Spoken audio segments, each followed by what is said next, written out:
Hello, survivors. Welcome back to I Survived the 80s, your time machine to the greatest decade ever. And let's face it, it was the best decade ever.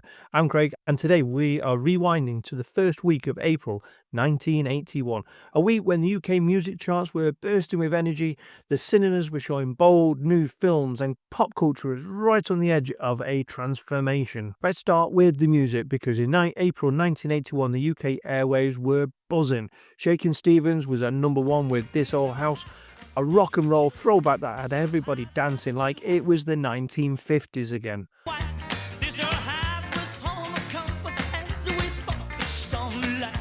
The Who made a big return with Better You Bet, proving that rock classic still had a place in the charts. Spandau Ballet were climbing the charts with Muscle Bound, early evidence of the new romantic sound was taking over. Toya's It's a Mystery was rising fast, dramatic, theatrical, and so very 80s.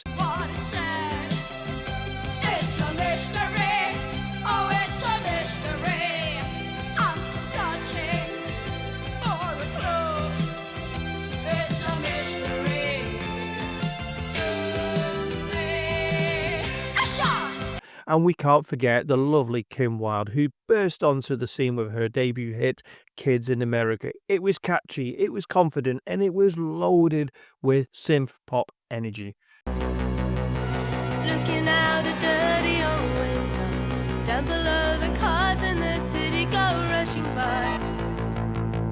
I sit here alone and I wonder why.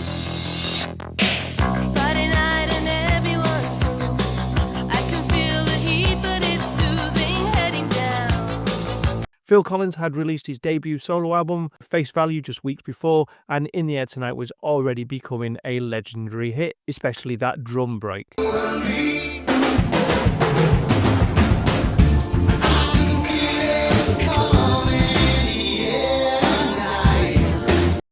Meanwhile, across the pond, Rio Speedwagon Keep on Loving You was topping the US charts, and their album High Fidelity was slowly making its way into the UK shops. At the cinema, April 1981 gave us a mix of fantasy, drama, and cult madness. One of the biggest buzzes around was Excalibur.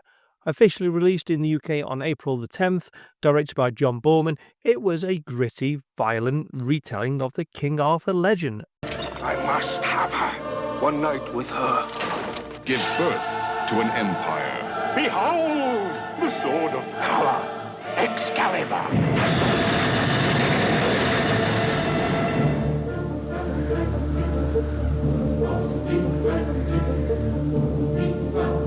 The future has taken root in the present. It is done. And check this out for a cast: Liam Neeson, Gabrielle Byrne, and Patrick Stewart.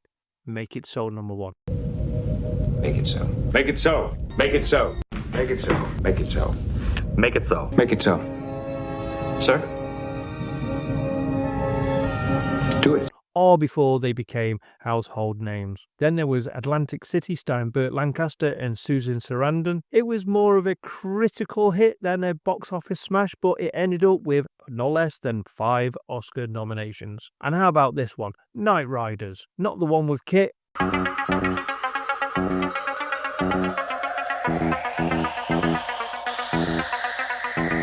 This is from George A. Romero. It was mixed medieval jousting with motorcycle gangs. Weird? Yeah. Awesome? Absolutely. Over in the US, Nighthawks with Sylvester Stallone and Billy D. Williams was just making its previews and beginning to get noticed here in the UK in the press. April 1981 wasn't just about the music and films, it was a full-on cultural moment. On the top of the pops, you'd see Shakin' Stevens one week and then futuristic acts such as Ultravox and the Human League the next.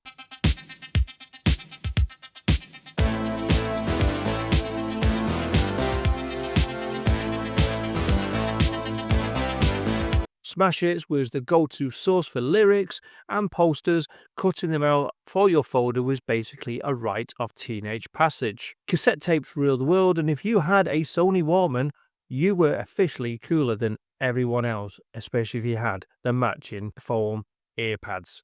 Fashion was shifting too, shoulder pads were coming, but for now it's all about eyeliner, leg warmers and that new romantic flair. And that was just the guise. Bands like Duran Duran, Visage and Japan were just starting to shape what the rest of the decade was going to look like. How we did not know what we had in store for us. It was a treat. So there you have it, the first week in April 1981, from This Old House to Excalibur. It was a moment of rock comeback, synth pop rising and movie magic. Let me know in the comments what you were listening to or watching back then. If you weren't around, tell me what was your favourite song or movie from April 1981. Make sure you like and subscribe and ring that bell so you don't miss another trip back to the decade of leg warmers, mixtapes and absolute bangers. Thank you for watching, and remember, we didn't just live through the 80s, we survived them. And before you disappear, why don't you click this link to go and watch my video about my favourite cartoons of the early 1980s.